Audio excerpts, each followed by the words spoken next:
ನಮಸ್ಕಾರ. ಬನ್ನಿ ಕೂತ್ಕೊಳ್ಳಿ. ಏನಾಗ್ಬೇಕಾಗಿತ್ತು? ನಮಸ್ಕಾರ ಸರ್. ನನ್ ಮಗ ಪೂರ್ವಿತ್ ಅಂತ 5ನೇ ಕ್ಲಾಸ್ ಅಲ್ಲಿ ಓದ್ತವನೆ. ನಿಮ್ ಹತ್ರ ಟ್ಯೂಷನ್ ಸೇರ್ಸವ ಅಂತ ಮಾತಾಡೋದ ಅನ್ಕೊಂಡೆ ಸರ್. ಹೌದಾ? ತುಂಬಾ ಒಳ್ಳೇದು. ಎಷ್ಟ್ ಗಂಟೆಗೆ ಅನುಕೂಲ ಆಗತ್ತೆ ನಿಮ್ಗೆ? ಎಷ್ಟ್ ಗಂಟೆಗೆ ಬರ್ತಾನೆ? ಆ ಬಡ್ಡೆ ಇದೇನ್ ಏನ್ ಕೇಳೋದು ಸರ್? ನೀವ್ ಹೇಳಿ ಟೈಮ್ ನನ್ ಮಗ ಬರ್ಬೇಕು. ನೀವ್ ಹೇಳಿ ಸರ್ ಟೈಮಿಂಗ್ಸ್ ನ. ಬಹಳ ಸಂತೋಷ. ಸಂಜೆ 5ರಿಂದ 6 ಗಂಟೆ ತನಕ ಫಸ್ಟ್ ಬ್ಯಾಚ್ ಮಾಡ್ತೀನಿ. ಆ ಟೈಮ್ ಕಳ್ಸ್ಕೊಡಕ್ಕಾಗತ್ತಾ? ಸರ್ ಅದು 5ರಿಂದ 6 ಅದ್ ಎಂತದೋ ಅಬಾಕುಸ್ ಕ್ಲಾಸ್ ಅಂತ ಸೇರಿಸ್ಬಿಟ್ಟಿವ್ನಿ ಸರ್. ಹೆಸರು ಚೆನ್ನಾಗೈತೆ ಅಂತ ಸೇರಿಸ್ತೆ, ಅದೇನೋ ನನ್ಗೂ ಗೊತ್ತಿಲ್ಲ. ಅಲ್ಲಿಗೆ ಹೋಯ್ತಾನೆ ಸರ್. ಪರವಾಗಿಲ್ಲ ಬಿಡಿ. 2ನೇ ಬ್ಯಾಚ್ 6ರಿಂದ 7 ಗಂಟೆ ತನಕ ಮಾಡ್ತೀನಿ. ಆ ಟೈಮ್ ಕಳ್ಸ್ಕೊಡಿ, ಪರವಾಗಿಲ್ಲ. ಸರ್ ಅದು 6ರಿಂದ 7 ಅದೆಂತದೋ ಬ್ಯಾಡ್ಮಿಂಟನ್ ಕ್ಲಾಸ್ ಅಂತ ಹೋಯ್ತಾನೆ ಸರ್. ಅದೆಂತದೋ ಫಿಟ್ನೆಸ್ ಆಗಿರ್ಬೇಕು ಅಂತಾರಲ್ಲ ಎಲ್ಲದಕ್ಕೂ, ಅದಕ್ಕೂ ಸೇರ್ಸಿವ್ನಿ ಸರ್. ಹೌದಾ?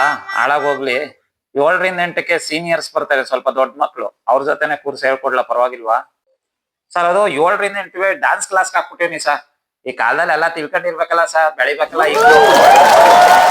ಸರಿ, 8ರಿಂದ 9 ನಿಮ್ ಮನೆಗೆ ಬಂದು ಹೇಳ್ಕೊಟ್ಬಿಡ್ಲಾ ಹೋಗ್ಲಿ ಆ ಹುಡುಗಂಗೆ?